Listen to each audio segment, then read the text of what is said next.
Aqui o câmbiozinho da S10.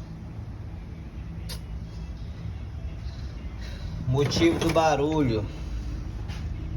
Fundiu, ó. Como eu havia mostrado já, estava montado. Esse aqui é o eixo piloto e também quarta marcha. E esse aqui é o eixo carretel. Ele fundiu, principalmente ele na quarta. E ele é inteiriço, então você tem que trocar ele inteiro. E eles também são casal.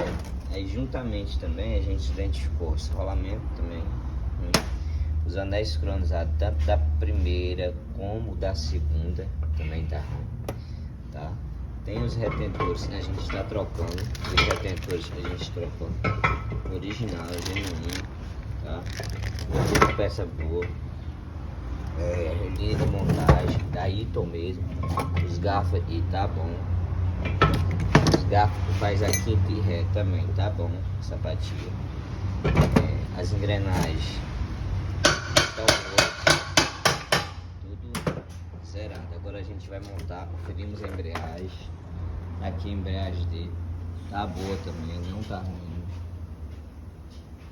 Entende? Tá? Aqui tá a caminhonete, a capa seca tá ali, a gente vai lavar ela agora. Lavar ela. Aqui o volante. A gente aproveita, confere também esse rolamentinho aqui também, que às vezes ele tá estourado e ele firma a ponta do eixo piloto. Se ele tiver estourado, ele fica jogando, perigoso estourar os retentores, o retentor do eixo piloto. Mas esse aqui tá bom, a gente vai lubrificar ele, dá uma lixada no volante aqui, vai dar um belo aqui e vamos montar, beleza? Colocar S10 para rodar.